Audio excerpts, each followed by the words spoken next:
streaming. It's the All Things Comedy Podcast Studio welcomes Mike Young, Joel Bachkoff. Mike Young, Stories That Need to Be Told, podcast. We are in Phoenix, Arizona for All Things Comedy Festival. I'm sitting here with two old friends. They're not old because of their age. We've just known each other a long, long time. Joel Bachkoff, Matt Komen, owners, operators, general managers, bartender, whatever. They've done it all from the bottom up. And I've wanted to talk to you guys for a long time because, ironically, no one's put you on their podcast, yet you know everything about comedy. Joel, I've known you probably 16 years, right? Maybe long. I mean, literally. 16 years. 16, Absolutely. 17 years Before, when I started comedy. Absolutely. You know what I mean? Matt Komen, I've known you 5, 7, 9. What do you think, 11? A decade. Let's go with a decade. Yeah, Komen's got a million voices, dying to be a comedian, but is not, so he's just looking forward to karaoke tomorrow. What is this? Right? This is delicious. But these guys have run, thank you very much for the alcohol, they've run the Improv chain, the Copper Blues chain. Absolutely. Joel, what else? What Stand Up Live. Stand Up Live. And do you think it's ironic that now there's like TV shows about stand-ups? And I know you've probably been hearing about these type of shows wanting to get on the air for like 20 years. People have probably been talking about, like, you got to do the dark side of comedy. You got to do a show about how many times have you heard that? And then finally now there's a show on Showtime. I'm dying up here. Are you surprised that the show took this long like this to get on the air after what you've seen and gone through and looked at? And what do you think? Komen, you look ready to talk. I don't know. That was directed at Joel. I was really curious. I know, but I see saw what him he fall was- asleep. I I saw mean, I Joel was like- fall asleep on No, the it mic was- just now. I was doing the head nod, like, yeah, yeah, and then I was waiting to hear Joel, and then I could No, but- piggyback off what he said. See, and it was the reverse, but it's like he kept leaning in. So Yeah. every time he kept leaning in, I was like, all right, well, All right, Joel, you take the question. Take the question. Are you it's surprised a- it took this long, and is there I'm a dark very side to surprised. comedy? The problem is egos. I think it's been an ego play. I think that with having so many different chains out there, especially the two Silverback gorillas, that Silverback was for Katie Myers, ladies and gentlemen. Silverback gorilla that between the Improv and the Comedy Store, I think that people didn't know what direction to go to because people were claiming that they helped start. Right. So ego got in the way of telling Exactly. the story, which Like happens where often. where did really Andy Kaufman start? Did he Yeah. start at the Improv? Did he start at the Comedy Store? I think at the end of the day, you got to look at the both places. They have totally, Improv and Comedy Store have totally different personalities. You know what I mean? I believe. You know, to me, you go to the Comedy Store, it's a different vibe. It's a darker vibe. It's a more not artist friendly, but it's more of a creative space. You know what I mean? There's people having sex in a dark corner on a third floor. You know what I mean? There's a third floor at the Comedy Store? There's police around at all times. But the thing's Comedy changed. Store's a darker vibe than the Improv, I would say. It also changed over the years because back in the day when I was booking the Improv, the cool part about it was a hang because you could go hang with all the comics that you loved and saw on TV. There was no social media. In the Comedy Store, all the comics were in the back in the kitchen. So if you went to the Comedy Store, you never actually got to see the comics you were there. And the Improv, that was so cool. You could be at the bar with all the biggest names working, that weekend. And now I think what happened was the Comedy Store got the bar outside. And Yes. then it was people driving by could see, and then it became the hang. It became the cool place to be. And the Improv, I think, lost some of that. I wonder what made the change in the Comedy Store over the last 6-7 years to get it really back booming like it is again. You think it's a lineup? I mean, as club owners, I think what do you think? I think as in for the Comedy Store, from what I heard, us being Improv guys, there's two ways to look at it. There's a way to look at it as we're owners and operators, and I wouldn't say we're Improv guys. It's a brand that we work with. Yeah. As a fan, I would probably say I'm a Comedy Store fan. Yeah. And I think with that is I think that they had a booker. You have a lot of personalities between, Mitzi getting older and having multiple sons and a daughter that are always, to me, constantly going back and forth on what direction the store should go into. They got the right booker, which started out at an Improv, at the Tempe Improv, Yeah. who's booking it now and bringing in the faces that always wanted to go there, but didn't want to have to deal with the drama. But for me, being a fan, like as I said, there's two hats I wear. On a financial side, yeah, I am an improv. We own improvs. We actually started our own brand, which is Stand Up Live. Doing great. I've played a few of them. Which is great. But I got to tell you, if I was a comic and I wanted to feel the culture, I feel right now the store is just more inviting. And again, not taking anything from the improv. I love the improv, and I want to see it succeed and be part of something bigger. But I think that culture-wise, there's a lot happening. It's a lot happening. Yeah, it almost feels like the improv was MySpace and Friendster, and then Comedy Store became like Twitter and Snapchat and Instagram, and it just it developed that. And I think from the bar and the lineups and Rogan's and Joey and all these guys. Surprise pop-ins, people that are popping in. And that's what the surprise. improv used to get. But I think the Comedy Store, again, these comics were kind of hidden and they didn't see. They had the original room, they had the main room, they had the belly room, but it wasn't as controlled. Nobody really knew what was going to expect up there. And then now with social, right, you're getting those pop-ups, you're building a buzz from the Comedy Store, and you're saying, wow. And it's also on Sunset Boulevard. So I think that there's also that mystique being up there on Sunset. Like the Laugh Factory's like that. And when you drive by the Laugh Factory, you would just see the line, but there's nowhere to hang inside in the Laugh Factory. Right. So now the Comedy Store and you got all that, but you know that's what I loved about the improv back in the day was being able to sit at the bar and you're just hanging out having drinks with Jeff Ross, Gaffigan, you know, and Louis C.K. and they're just all hanging and they're waiting to go on their sets. When I came out for the first time, I started at the Miami Improv 20 years ago. Never been out to L.A. Always was obsessed. That's where I wanted to be. It was to me, it was a stepping stone and a way into the industry. Going out to LA for the first time, meeting Bud Friedman, walking in, seeing David Spade up on stage, looking at the mystique. I was, you know, you get blown away. It's almost like drinking the Kool-Aid. And then becoming friends with guys like you that are comics and just being blown away of, wow, that's what you do on a daily basis. For me, it never gets old. So you were already at the Miami Improv before you ever made it to LA? Like I never been to LA. One of the first people that I met when I went to LA was Matt Komen. And he worked at the Improv booking office. And we can go into the story of how I asked him what he was doing that evening, and he said, "Oh, I got a party in the hills." It was very busy. Which I kind of felt douchey and. Are we allowed to curse? Yeah, it's a podcast. You do whatever you want. Like terrestrial. Dude, I felt like a dick. Yeah. And because I was like, dude, will you hang out with me? And Matt Komen pulled I got a party in the hills. I'm like, dude, this is You the didn't let greatest Joel way. go? Hold on, and by party in the hills, I don't like that. and That's by not party like in you. the hills, it was just me and three dudes going out to a bar, drinking, you know. But at least he could have. I'm not going to tell anybody but- that. I'm going to a but- party in the but- hills. I'm Let the very guy be busy. cool. He's coming from Miami. Listen, I'm in Hollywood. I Look, didn't want him to He's think been I was washing a money in dope. Miami for So, 9 years. The least you could do is listen. take him to an edgy party in LA. My mentor was washing the money. I was actually visually watching it and learning how to do it in the future. Did you So- even have a love of stand-up when you were working the Miami Improv, or Oh, was it yeah. straight business for you? Did you? For me, it had Yeah. nothing to do with business because I got paid nothing, like Right. peanuts. So to me, I was paid by experience. And one of the first comics I have ever worked with was Angel Salazar. Oh shit! Check it out. Miami. And I was like, oh my Scarface. God, Check it this out. guy was Chi-Chi from Scarface. And I was like, this is incredible. So you fell in love with the game. Fell in love, and then all of a sudden Bobby Slayton comes in, and I'm like, dude, he played Joey Bishop in the Rat Pack. I was like, Yeah. And then the greatest by far at that time, rest in peace, Richard Janney comes in. Oh, and yeah. Monster. I walk in, he's in the mirror touching his hair, going crazy, and I'm just like, I will never, ever, ever walk away from this business. Ever. See, that's what I like about you, Joel. Yeah. You love the business. Love it. You both love the business. I used to do stand-up. I believe don't it. wanna You've done brag. 9 voices since we sat down. Great He is stage that guy. presence, could not write a joke. Yeah, I absolutely believe It's you like wanna some do of the biggest stand-up. names in Listen, comedy I don't right want to now. brag, but I was in an improv troupe in college. Listen, Adam, the booker at the Comedy Store, who used to work for you here in Tempe. Yeah.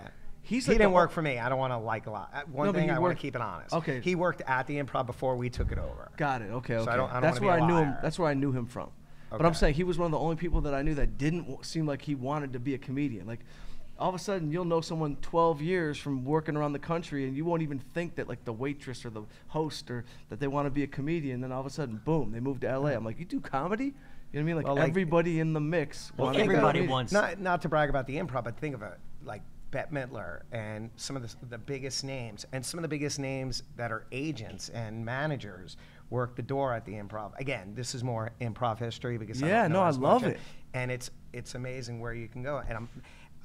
And how I felt, even though I had the perfect opportunity and I was training out in Miami, I always wanted to be out in LA. This is Yep. just, it's contagious. You're just like, you don't feel like you're part of the industry when you're across the country. Well, that's interesting because you are in the industry. You own multiple improvs, and yeah, are you gonna move to LA, or do you have a place there yet? Can I stay? What's going on over there? You know, you got a spot? I went out for 6 months. Matt Komen, we can get to that story how I ended up renting an apartment, but since I didn't know anyone, I stayed with him and his fiance at the time, and just I didn't take out the trash one time. He's like, "Look, Dude, you gotta go. you got to go." And then all She of a sudden, wasn't- his she wasn't having fiance, who No, I I wasn't introduced having him, who I Hold on, if I actually introduced him, I said, "Hey Joel, who's that girl working over there?" He said, "Don't worry about her. I'm firing her tomorrow." So that's his. Robin. That's You his know version Robin. of- Robin. Robin, that's your wife? That's my Yeah. wife. Congratulations. That bro. hot of a much. woman. You married up. No, he married like, Thank I you. mean, not up, Good like for as you. in like 5-star. right, guys, settle down. Guys, even settle down. Katie Settle down. Myers from Enough. Chico Malo's It's Stand Up Live and not. Copper Blues drinks Bud Light and Tito's that high. Yeah. So Matt I'm on there, Komen. so she must I- really think you own it. I mean, look, we went to the Bahamas. We worked it out. We went on a mancation. We went on a mancation. Went on the mancation to Bahamas. And Did you third wheel the mancation, or did No, you it's have a literally girl? me and Joel. Oh, just you two? Me and Joel. And We then went I on a got vacation. caught up in the room watching a Lifetime special, which I'm happy We're in the about Bahamas. because We're in the John Bahamas. Ritter Just for a was- little getaway, you know. And I'm downstairs gambling, hanging out, having some cocktails. I'm like, Joel, I call him up there on the little phone. I said, Joel, come on, man, let's go down, let's go gambling. He goes, hold on a second, I'll be right down. I'm just finishing up a John Ritter movie on Lifetime. That's why I But love look, you. but That's look. why I love you, bro. He ended up And then, passing away, and then I went upstairs and we watched Coach Carter to follow. which It was a good the night. It was a greatest good night. movie ever.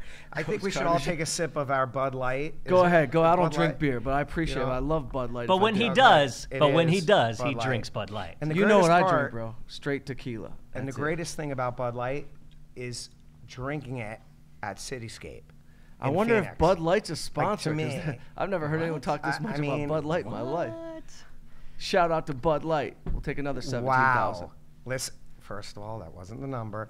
Second of all, we are in City Place right now. Do you realize like we are in We're in downtown Cityscape. Phoenix. Cityscape? Cityscape. Cityscape. City Place is in Palm Beach. Cityscape's right here in Cityscape. Phoenix, I have downtown City Phoenix. Place on my mind, but it's a little problematic. So we're in Cityscape right now. Do you Yeah. realize that's where you are? Will you stop promoting the real estate, bro? We know Let's where talk we are. comedy, Mike Young. If anyone's listening right now, yeah, get on down, Phoenix, downtown, Get on all down. things comedy. There's gonna be there's a festival. It's happening.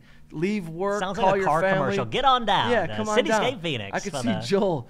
Joel's just gazing off, about to start a promotional spot.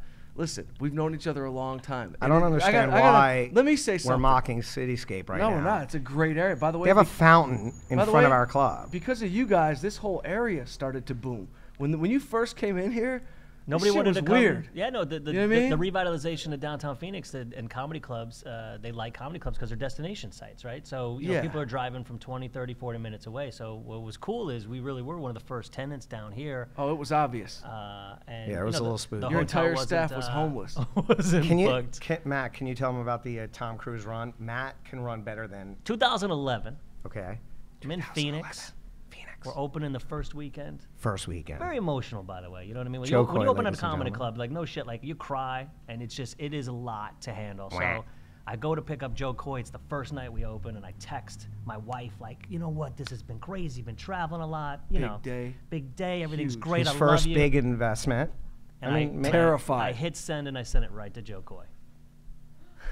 right to him. So I pick him up, but at the end of the night, it's downtown Phoenix, and you know it's like 3 a.m. I got to get home the next morning, and I pull the Tom Cruise like running through downtown Phoenix, down right from the club, like half a mile away to the hotel, and it was like 3 a.m. The sunset was coming up. I wished like there was like bed level music behind me. Yeah, And, we could play it. It was my moment. But opening the club, it is a crazy experience, and but it is really cool because you forget about it, and with all the bullshit that you do during the week, And for comedy in general, what's cool is when you finally go to a show, and I need to go out more, but when I do and I go see comedy, I go, that's why I do it.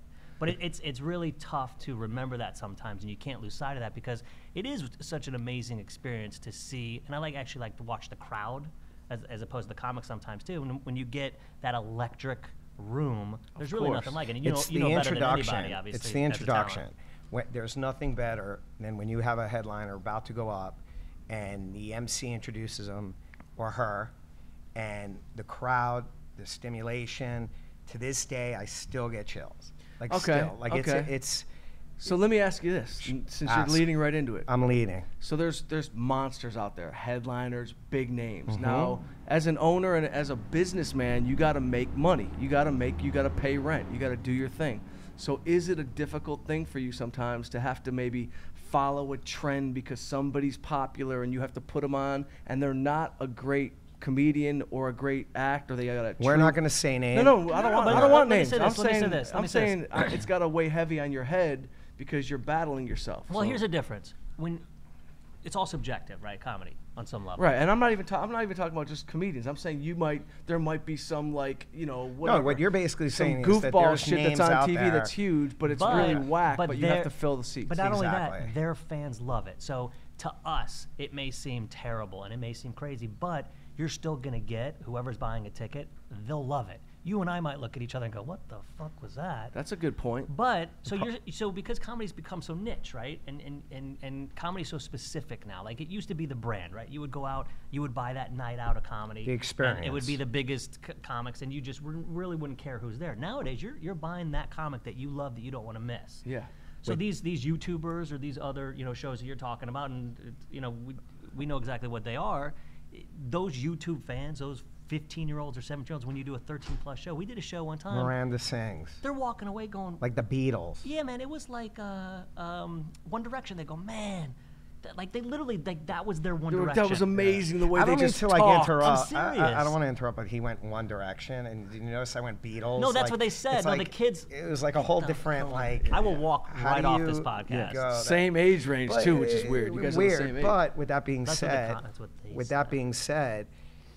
it's not being able to at this point, and I think with podcasts, and I think with with groups like All Things Comedy, and that's not a plug, but I didn't say All Things Comedy, with Tito's at Cityscape, that would be a plug.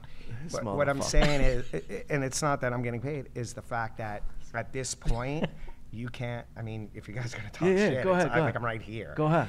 The problem is you can't book funny right now all the time because funny doesn't pay the bills. And as a club owner that has passion, that really wants to build the experience of a night, that we should be able to book people that aren't the names, that are just funny. They come out, they have great meal, they have great drinks, but more important, they have a great show that takes them away from that, whatever's going on in their lives for that hour and a half, that takes them to another place. Yeah. Unfortunately, people want to see some of these names that you're like, wow, we really have to jump through hoops and fight the fight, and we don't want to get into the whole agency and putting out offers and the way we get treated on the comedy club side, when there's thousands of comics out there that just would work the road for 52 weeks. Yeah. And that are so funny that I feel sometimes that these fans are robbed because they don't know. Yeah. I mean, again, it's very hard for me to just throw out a name, but there's just names out there in comics which you can throw out that might not sell a ticket, but I swear to God are funnier than some of the biggest names. I mean, there is other like Chris me. Rock. Like Mike Where Young, am ladies I? and gentlemen, at Cityscape See, with I Bud can't Light get and Tito's. I'm 5 movies in. I can't get a headlining gig. Who do I have to call? You just have to sell tickets. I can't See, sell and a that's ticket. the problem. Has anyone heard of me? And that's what You are doing a podcast. What's I got a whole crazy? picture. How did you get a podcast? If you, It's unbelievable. What is this? I don't know, man. I gotta call my agent. Seriously, I gotta that call is- my agent. I But don't even that have one. is that's what's incredible. You are, to me, one of the funniest. I appreciate that. But you do. I'm still on the fence. You do spend a lot of time doing movies, writing, directing, producing on the road. So you're not helping yourself on the comedy club side, brand. And I did want to talk to you offline about it. Well, this but worked now out this perfect. is Let's the- talk it out, bro, because the I problem need to be is- headlining like a All right, motherfucker. but you're the only I got one. an hour. How do you headline like a motherfucker? No, wait. You tell me. can Give me the name- space. Listen to me. I can name 5 of your best friends that work the road every week. Yeah, totally. You don't. No. You take off, you go do your movies, you write, you direct, and then you call up and like, hey man, I want a headline. No one knows that you're First of behind. all, I have not you're- bothered you in a no, long but time not, about no, that. but not in a negative way. But the fact is you're doing something else that's behind the scenes. Yeah. It's like you walking behind this step and repeating, going, "Hi, I'm Mike Young." Yeah. But that's No, your, no, that's your you're- you know straight what I mean? line to what you I want to mean- do, right? I mean, ultimately, you're spending the time on what you want to do. A lot of these guys, I mean, I can't No, imagine. the weird thing is, I love comedy as much as I love directing. I love writing as much as I love stand-up. I but don't have a favorite thing. It Writing just and took me- directing isn't in the front. Totally. It's I get it. behind. And that's I get it. That's like Bert and Sebastian and all your boys. They're which, by the all way, comedy.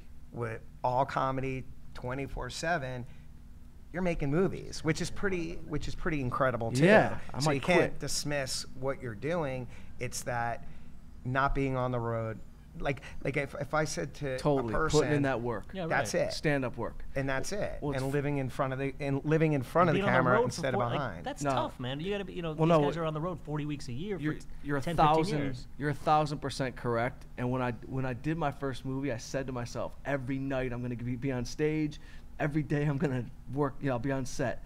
I was so exhausted, I did not get on stage one time in 4 months, and that's when I realized, okay, these are two different things, and there is no way I'm going to be a big-time comedian unless I go back to dedicating And being in front of the 24 camera. Yeah, being in front of the camera, like put myself Or in you- my freaking movie. Or you which won't I be a barely great did. director if you don't concentrate on that too. So it's like if you split the time, then it's like, and, Right. and it becomes what do you love the most? And again, it's that straight line. Like I was in Hollywood for 13 years and I didn't know I wanted to work in comedy. Like Yeah. growing up, like watching Def Comedy Jam, and like I knew I wanted to work in comedy, but I did a lot of lateral moves. I didn't know what that end game was. My buddy who was an agent, he went to the agency, went to ICM, now he's a partner there 17 years because, he knew that straight line. And I'm still kind of the same thing, doing that lateral move. And then you ultimately find a place, but you waste a lot of time on some level figuring out what you don't want to do. But in your case too, it's like, okay, if you wanted to be a stand-up, maybe it's right finding that vehicle on the movie side of things is going to help you sell tickets. Because look, at the end of the day, Great it's all point. about it's Put all about myself in. it's all about selling tickets. Yeah. I mean, like with any at the box office, whether it's a movie, it's all about selling tickets. Yep. But I do believe where comedy is going, and with podcasts, it is helping Yeah. sell tickets to where if you're not on a sitcom, because at the end of the day too, Maddie and I talk about it all the time because I watch all these sitcoms and I watch all the reality shows from America's Got Talent. We won't talk about any of the bookings that I made Maddie send offers for, but actually sometimes Voldemort. even the sitcoms don't help, but the podcast do. Yeah. And it's a voice. So Yeah. sometimes it's not just a visual thing. It's look at like Rogan. I mean, yeah, of course, UFC Monster. is monster. But look at his podcast. Look at Segura. Joe Rogan, first person to bring me to the Improv, to your spot. Years ago. Years I ago, mean, 15 years ago, Joe had me open. who it was for a him. monster then as a comic, but it was like he was from news radio, but it was He was building. I was watching him build. It was incredible. You know, it and was he- so cool to watch at that moment. I remember he tried to shoot a special.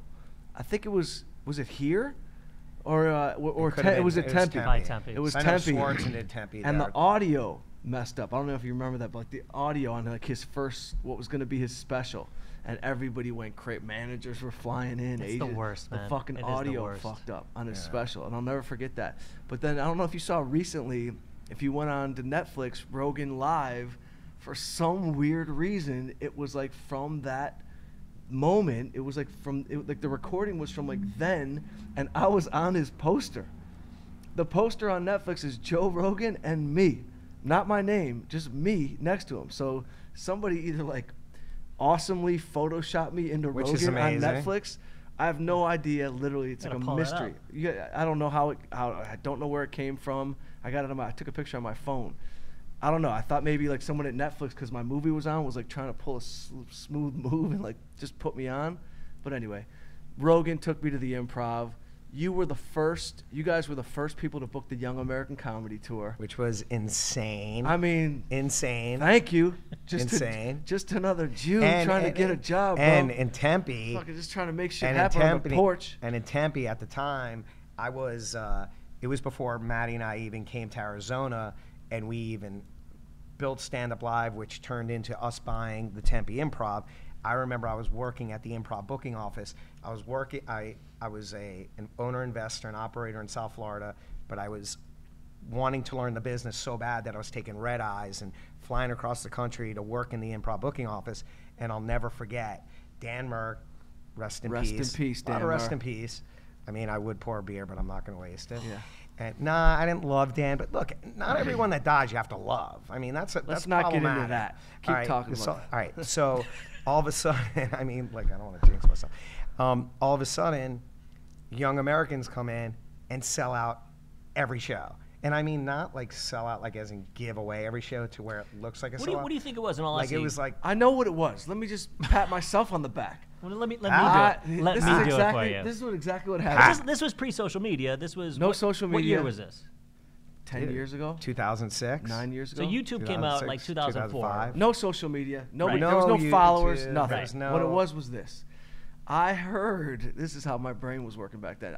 Somebody was like, the Kings of Comedy with all those big name Bernie Mac. They made $16 million. Somebody kept saying, like they made millions on the road. So one night I'm on the patio of the Comedy Store. I swear to God. And I look out and like I see me. It's me. I'm talking to Sebastian. I see Brett Ernst. I see Tony Rock. Kreischer's hammered, shirtless in a corner, and I have and I have this epiphany, and I go, wait a minute, if they made 16 million, I'm like, we got to be worth at least like 2 million. Like we're not funny. I love that you went in the millions. I would have been like, we're worth a couple of grand. No, because I thought to myself, we're like really, really, really funny, but really unknown, but like not way less funny. We're not 16 million less funny. That was where so I was like, I'm going to make up a tour. And I fucking went home and I just made up the Young American Comedy Tour. And everyone was like, Even they're Butch like, Bradley. you're not young. And Butch Bradley was on it. Tony Rock was on it. Yep. Bobby Lee was on it. You kept switching them out. I switched them out. The brand. You're selling the brand. You can book whoever you want. So it was that's for real. It was for real. That's what it was back It was in a the day. moment. It was- So I went in. It was a great moment. Thank you. It was, was a beautiful and thank moment. you for booking us and making it cool. No, but then all of a sudden the Improv, which they tend to do, hopped on the bandwagon. I end up saying, well, they killed it in Phoenix, in Tempe. I was like, let's bring them into my club in South Florida. Yeah. I ended up booking it there. Yep. You guys had great relationships with all the radio stations, and we knocked it out of the park. I mean, it was the most fun thing ever, and it should have gone on for 5 years. But when I tell you that I did it on my own and had But no you did guidance, it again. Oh, I want to write a movie. No. I wanna direct It wasn't something. anything about that. I had a sit down. I'm just going to be real with you. They brought me into the headquarters Who's of they? the Improv. Oh. At Levity At or Levity. Triage or Whatever. So whatever it was at that time. No, I'm- Power Entertainment. No, it was after that. It was at LEG. I got Levity. this is my first gangster sit down. So I got sat down. Gangster. I got sat down at Levity or whatever they were called then. Same office, so I think same Hughes Parkway, whatever it is. I go in, Hartman's sitting there, Judy. There's like a bunch of people around the table, and Hartman gives me like this. And they had booked us like 21 shows already. It was going great, but all of a sudden I was noticing like it was like tapering off a little bit. So I was like, what is going on? Like, why are we not getting bigger? Why are the doors closing when we should be opening? And Hartman was like, do you own the Young American Comedy Tour? I was like, yeah, I own it. I pay to re-up it. I fucking spent thousands on doing photo shoots and all kinds of crazy shit.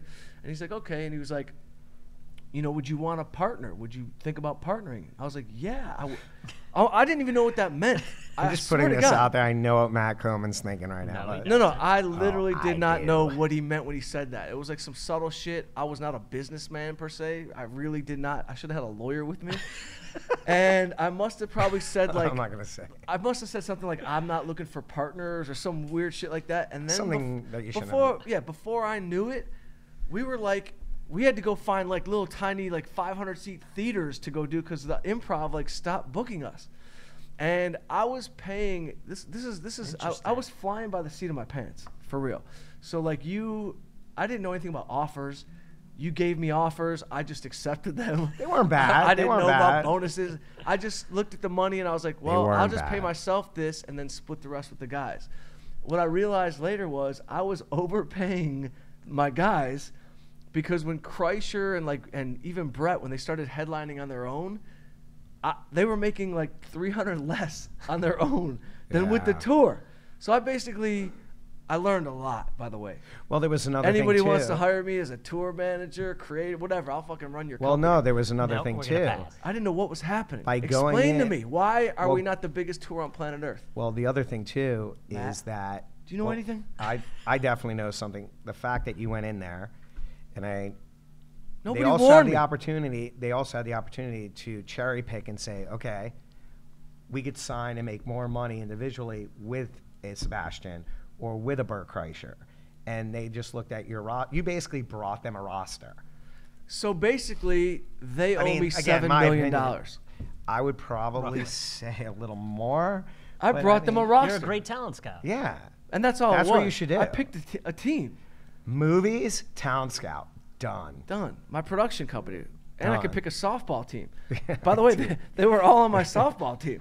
Our team was That's me. a great reality show. You should have sold that as a reality show to Meanwhile, Fox. Steve Byrne was on the tour. It was Byrne, Kreischer, Bobby, Sebastian. It got so fun. Cherry that- pick, It got cherry so much pick, fun that cherry Rogan came back. Joe Rogan came to me. He's like, dude, I'll do it.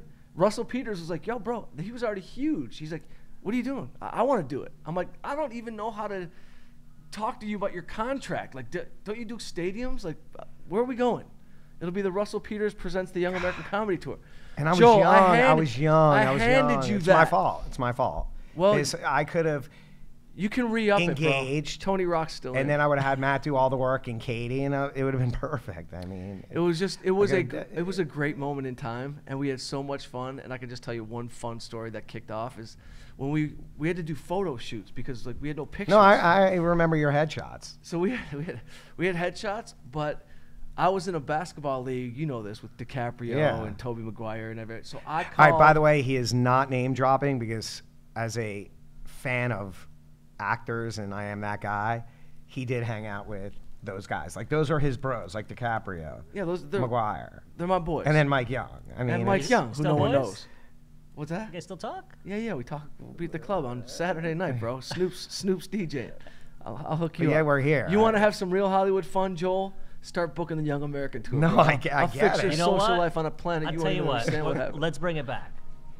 Let's do Seriously. it.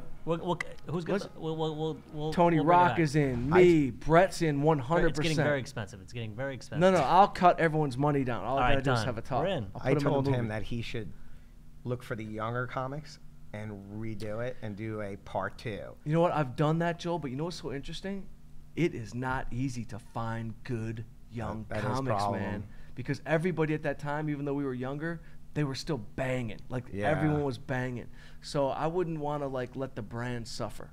But if I you agree. if you said to me, yo, there's some young comics that can destroy rooms Absolutely. with different styles, because that was what it was I was blue collar, Butch was Irish crazy, Tony was smooth, Sebastian was Italian. We had like, you know, everybody had a different Brett style. Ernst was Brett Ernst. Brett Ernst was he was an argumentative Italian. Was he doing the roller skating bit? Greatest Yes, bit he was ever on so planet. good. killing the roller skating bit, crushing it everywhere. Dude, that show was real. Hollywood, it was insane. Yo, the funniest shit is that I became a babysitter for comedians. Like getting them to radio was very difficult. Oh, It trust wasn't- us. We know And about You that. know, so try getting 4 dudes to radio. And I Right. remember Paul was like, this is a funny thing. And I just remember getting a call that, you know, like Paul loved you, like Paul and Ron. Paul loved Mike, loved Brett. Yeah, we had a And then great all of a time. sudden goes, you know, if it's all right if you don't bring Sebastian back. Totally. He Like, asked I us swear not to God. bring him. Yeah, it goes, don't bring. Because Sebastian sat in the corner. He's like, look, man. And now if he just- Brett's in the now he room, begs and for now he him. begs. He's like, Yeah. yeah, you know, Sebastian's coming in concert, and I'm like, not, forget about Well, it. that's the irony of Sebastian. That's what's so great because Sebastian sat back. Because if you're in a room with Brett, it's on. It's and I game grew up on. with Brett. Like, I mean, it's a thing. He's never changed, correct? Yeah, no. He was has loud his, then. He has his Adidas shell tops on. and he's ready to rumble at all times. His headshot was him in a sweatsuit. It's still the same headshot. Right, He's 21 years old in an Adidas sweatsuit. He's the fourth member of Run I wonder if I could DMC. pull off a sweatsuit. You could totally pull off a sweatsuit. Yeah. I have multiple. Clearly. sweatsuits. Yeah, I'll look like a little person in You a can even pull off sweatsuit. like Juicy on your butt sweatsuit. Thanks, Matt. You're I'll welcome, take that as a buddy. compliment. It was a compliment. You're good at with a hoodie though. Matt looks good with a hoodie on. I like focus. It's like a horse with blinders. Where are you from, Matt? Grew up in St. Louis. Were you doing open mics in St. Louis? No, I literally had such a fascination with comedy growing up, watching Def Comedy Jam and A&E Evening at the Improv, and like that's what I wanted more than anything, was to be a comic. That's awesome. And went to school at Indiana, and tried stand up. I was in the Up All Night, Gilbert Gottfried, Rhonda Shearer, USA I Up All Night remember. like talent competition. This is so terrible. My buddy convinced me to wear a shirt that said I'm shy in really big letters, but it says, but I got a really big dick. And like, I thought that was like, okay. Like, I was like, hey, judge, look at this. And I did impressions, and it was terrible. And How long after did you know you were not going to go into comedy, but you'd be on the business side? How long? How long was the struggle? Then I did the improv troupe in college, and we played like every Friday night to packed rooms. I was terrible at it. Couldn't find the game, whatever the fuck they call it. I was like, I wasn't good at improv. yeah, it was either. terrible. I would just get drunk and like go and just have fun. And I moved out, did the classic cliche. Me and a buddy moved to LA, drove the car out and everything. And then I worked for HBO at the US Comedy Arts Festival.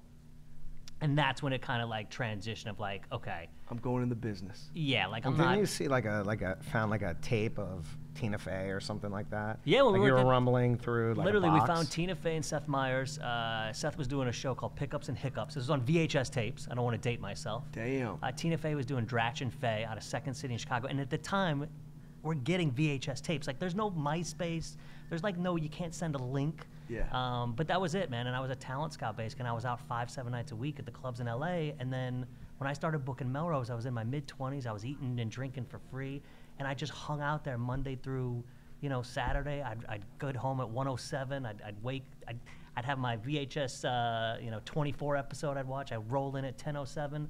And it was Jeff Ross and Chelsea and Louis C.K. and Gaffigan, Benson, Sarah Silverman, Craig Robbins. I mean, those were just the weekend lineups, and you couldn't get anybody there to buy a ticket. So I started doing bringer shows and shit like that just so I could get crowds. And Comedy Juice. He and actually yeah, I brought Comedy I Juice saw the line to... of. Oh, you did? I saw the line out the door of Laugh Factor every Wednesday or whatever, and I knew Glebe, and I started talking to those guys. I'm like, what are you doing? So I brought it over, and it was National Lampoon at the time. Yep. And we turned over, but I mean, that was just like the dream.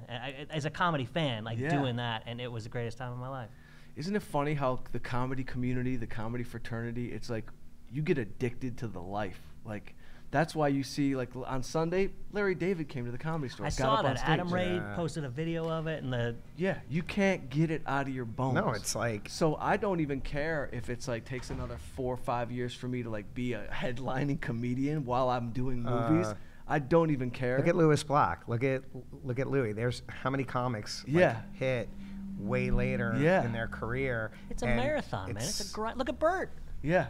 Yeah, absolutely. Kreischer and I, we even before Young American Tour, Kreischer, I did some fun shows with Kreischer. He took me to like some club in Chicago where the guy only paid cash, and like afterwards you were like going to some after party with like a pit bull and a gang member. You know what I mean? And Kreischer was like awesomely naive, but I was kind of had like a street thing going. Like I already knew where we were in a trouble spot, but Kreischer and I had a lot of fun times. Can you confirm the Kreischer Tracy Morgan story or that Jay Moore tells? Did you know what? I don't know. story I don't is? know that story. No, I don't know. All That I know goes is back and forth. All I know is That I met. goes back and forth. What is it? He influenced him to take his shirt off? Is No, it no, a, no, it was is a it whole a shirt thing. thing? A lot, like some comedy drama. There's always a little drama. You always and, hear, like on the outside always looking a in, you hear these story kind of that like stories. You're like, what's is real, that what's real? not. Yo, you know what's funny? I've never, knock on wood, I've never had comedy beef. I've never had beef with another comedian. I've never. But where does it come from? It comes from obviously stealing material. I mean, that whole thing with but where would comedy beef come from? Jealousy, egos. I People feel like are that's so sit back and like.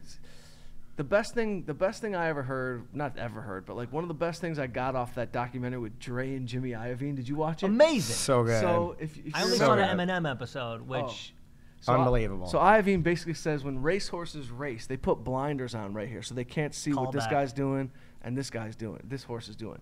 And that's how you got to go about your whole career. So like jealousy to me has never been a thing. I've never had a jealous. I've really wasted never been energy. jealous because I don't look. You can't look at what's going on here or here. You got to be in your lane and crush your lane. I feel like so. we're like I that. never had beef. I think you've been like that in your career, and I think It just helps. It's like why even the only beef I've had is when I'm when I'm getting sucker punched outside of a club. Oh, We don't need to jeez. bring that up. But What's Joel the- was what's there. the time? I felt Drama. bad. I felt bad 50 for you. minutes in, 40 Yeah. minutes in. I did. I felt bad for you that weekend. yeah, it's, You know what I mean? But listen, you know what's interesting? It's a story I've told before, but yeah, I got beat up after a show somewhere. But I mean, you were hitting on the guy's girlfriend. not it was true. More, Joel. Can I ask you a question? Joel, What was no, your no, no, move? no, What no, was your I'm move? not saying you deserved it. I'm just No, saying no. Like, that what was there's your more to line? the story. Yes, I'll but- be the but- girl. But, I'll be the Yo, girl. but for you to even think that that's what it was, you were No, so way off. I'm Guys, just trying to- this is turning. This is No, turning. no, we're gonna keep it good. No, because what I'm just happened? trying to Not only figure was it I out. not hitting on the Selling girl, I didn't know the pharmaceuticals. girl. No, she I knew sat that. next to me in the club next door, and she was rubbing my arm. I just thought to myself, life is great. right. She's on ecstasy, probably. I got sucker punched by a stalker. It wasn't even her. Oh, but she wasn't in the. They were in the show though. she was in the show. She was in the he show. wasn't in yeah, the show. but she was in the show, getting googly-eyed Googly-eyed. when you were up there, and it kind of started. Not on your side. No, she but- came to me and she came to us and said, "Yo, you guys want to go next door for a drink? My friend owns the place or whatever." We went over there. I'm sitting in a booth with the fellas, and she's rubbing my arm, and out of nowhere, bam! I just got punched in Just the like, face. seriously? Out Yeah. of nowhere, It was and it bad. turned out he was a he had prior convictions, abusive. Didn't he go to jail or? I put him in jail. She wouldn't come up with the name right away. She was Of like, course. her acting was so bad. She was like, "Oh my God, what just happened?" I'm That's what they like, "You normally know do." who the fuck that was." And so I got his name, I got his number, blah blah blah. Got him arrested. I was packed. Months later, ready to go to trial. I was flying to Miami. I was coming out there. My shit was packed, ready to go. I get a call from his lawyer. He wants to make a deal. He doesn't want to go. He's afraid he's going to jail. So I thought to myself, South Florida is wild. You never know. There is a chance he wouldn't go to jail. So I wanted to just take his money. And so Yeah. I basically came up with a number that was just triple what I wanted. I sent it back to his lawyer. He accepted it. And every week, I got a check from the Department of Corrections in Florida. I garnished his wages. They had to refinance his house. It was like a residual buried for his a family. movie you did. But no, that's great. By the way, high residual. No, but that's. I Like you got deserved injured it. on set. It was a very bad moment. But that's it was Young Americans. Yeah, but that's a sucks. problem with like comics because what happens is these girls and fans they come in and It's they dangerous. they look up and dangerous they game, Mike, if yeah. if the comic looks their way, it automatically is, oh my God, they're into me. It's a thing. Like there's a lot of girls like that, come to these shows and that are waiting outside and they have false hope and you're like, all right guys, Yeah, it's a different thing. snaking them out in the back. But I mean, how No. amazing is it? I mean, to look up at a person that close to you that's on X, Y, and Z TV show that you're like right there. That's what's so great about stand-up comedy is you're sitting 10, 20 feet from a name. That's why you got to go comedy clubs, no comedy theaters. Yeah. Play a comedy club. As owners, that can't be the only story you've seen or heard. Like you've seen Oh, no, there's 50 been- of those things, like situations. Like Yeah, I had one in Oxnard with John Lovitz. He was in the crowd. Somebody like yelled out, and he's like, "Shut up, you effing cunt!" And after the Joel, show, we can curse. We can't say that. yeah, you could say everything. F it. See what I got there? That was an applause break. I mean, that's hard Coleman's to follow. making a now. Write it comeback. down. He's Write it making down. a comeback. 45 minutes in. Komen gets applause I- break. So yeah, he calls him Well, that. now it's like hard to follow. No, now, go because ahead. Now it's like boring. No, what happened? I want Everything's to. all fucked up. Sorry. Did some bikers wait no, for him dude, after? yeah. I mean, it was like a thing. Like they went over. There's a bar called Copper Blues, which there's one in Phoenix in Cityscape, Bud Light, and Tito's, and Lovitz. I guess the guy, big biker. Did you hear the story? Because No, I I'm didn't know just- he was a biker. Because that's where they live in Oh, Oxnard. okay. Oh, I was really? just guessing. Big biker dude, and basically waited. We bring John Lovitz out. The guy goes after him, goes to try to punch him and beat him up. We had to like grab Lovitz, and it was like a thing because he's like, dude, I'm not letting you call my wife a fucking C Cunt. word. Holy. Cunt. Yeah, dude. I mean, there's women present. I don't need just to throw. So out there's a book called I Killed. I don't know if you've read the book. So it's about the old school comedians going, not even old school. Tim Allen, Seinfeld, Dom Herrera's in it. A bunch of those guys are in the book, and so that book is all about their road stories. So when I read the book, I realized, okay, I'm not the only person this has happened to. Like of Seinfeld course. offended a mobster in Jersey. He had to go to a sit down. You know what I mean? Tim Allen got like accosted somewhere before his, cocaine charge and jail time, but even before that, he had gotten like beat up somewhere like on the road. So the one thing we had one of the biggest brawls ever in comedy history. We don't talk about it. Can we talk about it? Yeah, absolutely. No, I want to talk I about know it. Do we about have it. time? Yeah, we got time. We got 14 All right. more minutes. We got 14 minutes. Do All we? right. I just made Well, that there's going up. to be. Do we really have 14 minutes? Yeah, we're good. We have 3. No, we're good. Do All right. we have So I like. Mike's running the light. No, he said we're Do good. I get a run the light? light? Eric, No, yeah. this is like a crazy story. So we have Mike Epps at sold out show at Stand Up Live right next to Copper Blues over Chicamalo. At Cityscape. It's what I do in Cityscape. So all of a Blood Light sudden, and Tito's. Back to you, Joel. I can. Go ahead. You got Mike Epps. So Mike Epps. So there's a couple sitting up front. Big fan, of course. Mike Epps' ticket price isn't cheap. They spend a good amount of money. They come out. Mike Epps has an entourage locally because he has local entourages everywhere he goes. throughout Meaning the- like he hires some gangsters to protect him. no, just bros. Like, Okay. just, hey man, I'm friends with Mike Epps. I go right to gangster. Yeah, I mean, pretty much gangster. Yeah. And all of a sudden, there's Mike Epps is going back and forth with a guy. All of a sudden, our door, because we have a door that leads to the stage, one of these gangsters opens up the door, and it's like basically, am I correct? Like pointing at the guy, going, "I'm gonna fuck you up." It was heckling. I mean, it's your typical comedy club. No, but shit this that is bad. happens, right? No, but did it just start out as a basic heckle? Yes. Yeah, a basic going back and forth. And I wasn't there. Epps, You know, you're hearing the Epps story, but- wasn't, like, did Epps wasn't care? No, like he didn't give a shit. But these guys did. Then all of a sudden, they leave the green room. They walk around into the entrance of the comedy club where it's half in, half out, and is pointing to the guy, going, "I'm gonna fuck you up." So the guy's a diesel guy. Tries to get up. We're like, "Look, guy, just take a seat." All of a sudden, as the lights are about to go up, After the show? he got Mike Yeah. Young sucker punched. not more than that. A whole fight breaks out. Tables, chairs. Terrible. I mean, there had to be 30 people fighting, like fist fighting throughout the club. Holy shit. So Like- Epps' crew versus the heckler's crew? No, it was I just. don't even think he had a yeah. The best part was And that I this- turned my phone off, so I was at silent, so I didn't get those text messages at 2, 3, And- 4, and 5 in No, the but- morning saying, "Hey, pick up. There's been a big fight." No, but there. That was the listen, best part about this that is what's fight. crazy. The guy, and it's so sad. It's terrible, ends up man. getting It's terrible. the shit kicked out of him. I mean, they were kicking him to sleep. All of a sudden, my bartender, that's a girl. All these guy servers, they're all around. They're scattering. Our female bartender jumps into the fight, starts punching, grabbing people to get off this guy to drag him in. But this guy is just busted up. Damn. No, And it's- this, it's no I mean, good. like, it's not like this isn't. I mean, this is definitely not It's all probably things my comedy. worst. No, it's like my worst. Like when you spend all that time and energy to have stuff like that happen, because you hope nowadays there's no safe environment. Like for some reason with comedy clubs too, they become less safe because now everything's captured, right? Everything that happens within that club, whether it's material or whatever, it used to be that safe place where you could go and as a comic and work it out. And so now it literally like makes you want to quit, but because when something like that happens, I mean, it's literally the worst thing. And then you don't ever. get support of the people that you're supposed to. And then when you talk to Mike, like I've known Mike forever, and I'm talking to his road manager, and they're like, "We don't know those guys," and we're like, "They were inside your green room. You were hanging out with them. Like, what the fuck are you talking about?" And then on top of it, you have real fans that paid great money to see Mike. And do you blame Mike or do you blame his entourage? Mike didn't turn around and go get him. No. So it's like you can't really. 100% Yeah, you it's like blame you don't his want to. the Yeah, entourage. you want to Either blame way, the man, entourage. it's- Either way, it sucks. There's a lot of things that probably happen that you look back. It's like anything. You look back, you're like, how do you prevent it? But those things in comedy, it's like it's those nights and people coming out. So, but shit like that happens. Whether it's heckling. I mean, you saw that there was that video of the guy.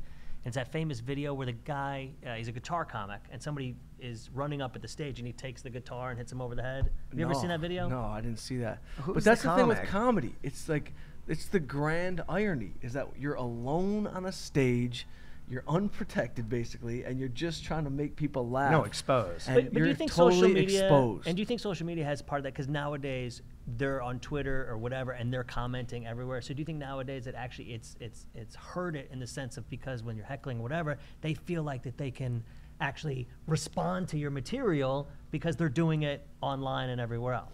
I think there might be a tiny bit more of like call and response type shit going on where the crowd doesn't get that you can't talk back, that you shouldn't be doing it. You remember all but when I don't think it's changed drastically. When you're adding alcohol to anything, people want to be the center of attention. A lot of people like to feel like they want to be part of the show, and then what happens is when the comic engages, when they're trying to, like, there's some comics that really know how to handle. I mean, like Bobby Slayton knows how to shut someone up. No doubt. Rogan, Burr.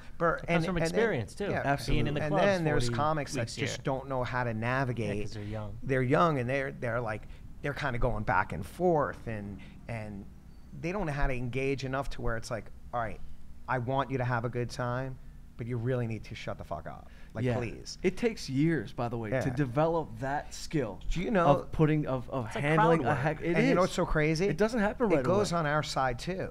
Like, we hire these door guys, and we're trying to explain to them how to keep the room quiet and how to engage a customer that's there to have a good time. And of course, the customer, the first thing they do is, "I was only laughing," which I did like a Todd Glass thing. He did like a bit about that, but my voice, Yeah, it didn't work. it didn't work. Didn't But he goes, "Yeah, I was only," and he would go, "Well, you're not kicked out because you were just laughing." But you know what the worst part is? But- The clubs get blamed for all of it. Whether Right. and it's like some stuff's just out of your control. And you know, it's like when a comic's doing 3 hours on the early show and it's 100 degrees outside in Phoenix and you got 300 people waiting in line. You know, they blame the club, and there's only so much you can do because look, you want to make sure that they have the best experience possible because it hurts everybody, right? So if you're going in there and you're hilarious, whatever, and they're have a bad time or they're waiting too much in line, you're already like running uphill.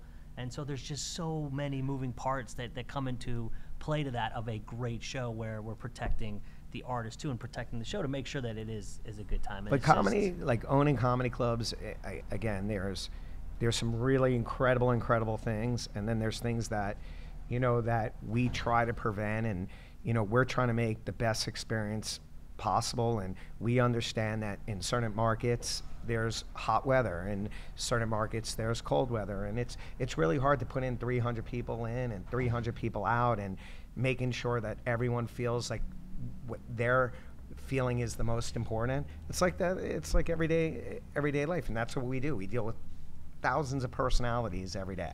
Do you prep your staff as like on an approachable? Oh, yeah. Like you give them like how to approach. Like come at them friendly first. Always Friendly, and then you know on the second approach, you know like you teach them how to throw somebody out if they have to get thrown. Like you tell them, Sure. be cool at first because they're here for fun, like you said. But to unfortunately, ruin everybody else's time. yeah. But unfortunately, You it's can only very tell them so far in much. between that it works out great. You always Right. have that either drunk guy that I didn't do anything wrong, and he's causing a scene, and then everyone's looking to the right, and then you know, for a comedian, again, I'm not a comedian, but about timing and you know ruining that show, and you know you have these headliners that just don't want to deal with it, and that's why they don't want to work comedy clubs, because there's so many comedy clubs out there right now Yeah. that don't protect the talent. Yep. And that's why I think we pride ourselves, Maddie and I, in the clubs that we own and operate, that we're always concentrating on talent is king, and Yeah. everything is about the talent. Within Since the day customer, one, you guys have been like that. You guys run the tightest ship of any comedy chain Thank you I've very ever much. seen. And I'm including theaters. I mean, I've been everywhere now with Sebastian, with Saget, with Rogan, yeah, everywhere. You guys do run. It's because you love the game. It's But I of the will love of tell the game. you, have you heard of the, and we've done it twice. Well, we did it once here with Michael Che, but when I went to go see Chappelle and went to see Rock, they're using Yonder. It's called Yonder, where you put your cell phone in a pouch. I've and heard of it. I haven't seen it yet. You know, we were thinking about doing that at the club too, because that's another problem, is that, you know, it's very hard. I'm only taking a photo, and I paid $30 ticket, or I paid terrible, distracting, it's distracting. terrible. So guys like Rock and guys like Chappelle, granted they're protecting their material, especially when they have a special coming out. Yeah. But I think it's great just for the fact that the distraction of it's execution that's it's really tough. I think it's actually more. I think it's more beneficial for distraction than it is material. Like, what is someone gonna like? I mean, everyone's gonna catch Chris's material or Chappelle's material at some point. You know what I mean? Like, are they really worried that someone's gonna get a 3-minute bit out there and it's gonna like take away from ticket sales?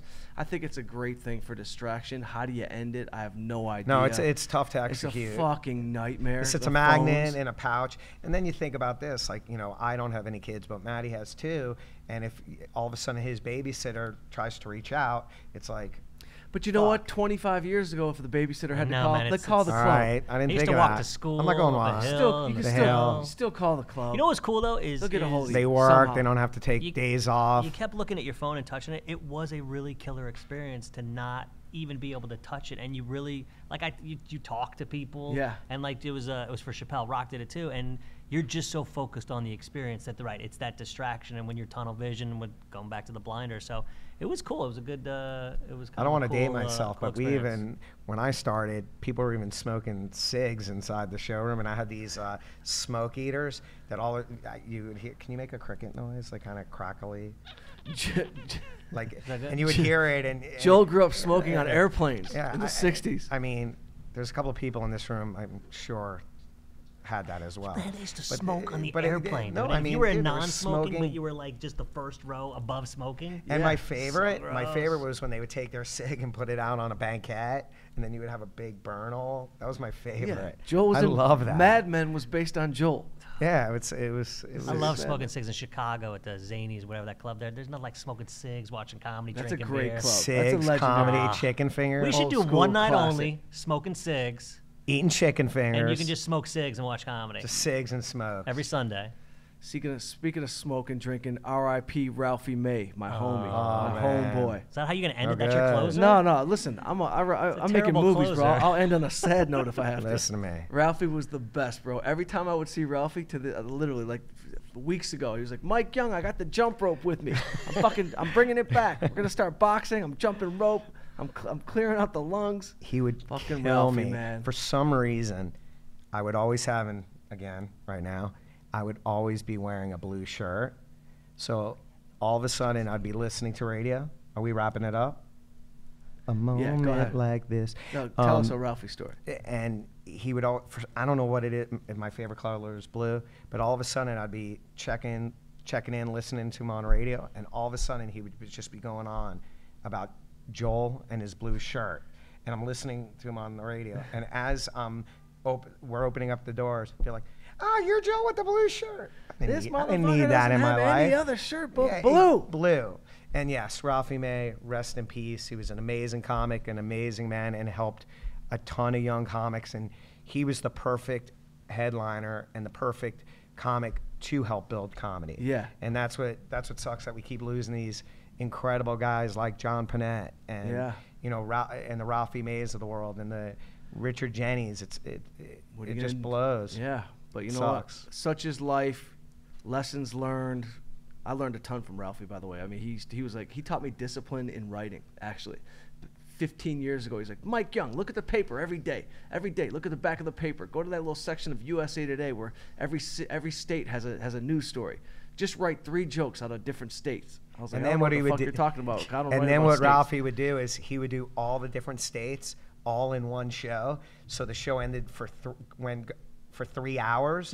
He covered all the states. See, that was like trying to. It's a good lead callback. in. He would go That's a long. callback. He would go long. Yeah, Good so he wrap-up. did the thing. But listen, All right. I would really love, and I don't want to make it about Matt Komen, but I would really love for Matt to tell you the homeless man story, just because we're downtown Cityscape. Is it a good one to wrap up on? No, it's not a good really wrap up. funny. It's not a good wrap up. Just say it. Just say it real quick. We I gotta love wrap the up. story. I wanna hear it. Yeah, it's just I just funny. I had my homeless guy, man. I was Well, single. wait. Start off with where are you at food shop? I go to 7-Eleven. I was single. Like I would go if they had clothes. I would have bought clothes at 7-Eleven because it's like literally it had everything. It was your Costco. Yeah, it was my Costco at the time, and I'd go, and it was on my way home, and I had a homeless guy. Do you ever have a homeless guy? Just as a friend, like Yeah, somebody like you he's kick your it guy. with? You know what I mean? You always like take care of him. He's always at the same spot. You know, I'm there on Friday nights. Yeah, so yeah, I got a guy. take care of him. You know, and he always, oh man, he's like, thank God it's Friday, and I'm like, seriously, like I'm like, and then one time I'm getting him. No, some but do you get the whole thing? I'm Like, getting- thank God it's he Friday. gets He it. didn't He's a do comedian. anything He's all a week. comedian. Well, I don't know He's if everyone explaining my out there is jokes. listening. Like, Is this you trying to give me his first and best bit? no, it's just he's not telling it as great as I thought. That's so You sad. gotta- It's Killing not me. a good- All right, continue. No, continue. Just So I finish go to it. get him some milk.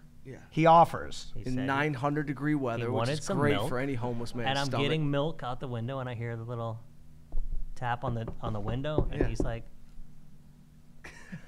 he wanted a very specific kind of milk. So Yeah. that's it, man. I think it's That's fucking it. great. That's amazing. Guys, It's amazing. Like yeah. that, he knows what he wants. He had a tough week. Yeah, that's like being giving a guy- homeless. yeah, So I got turkey him milk. sandwich. He might have been lactose intolerant. He needed a Yeah, very he's like- specific time to. So to me, I thought it was to great milk. because it's like that was you my know, homeless guy. I miss him. Great, miss him. great miss story. him. Sorry. Shout out if he's here this weekend. Come on, we're down here. All downtown. things comedy.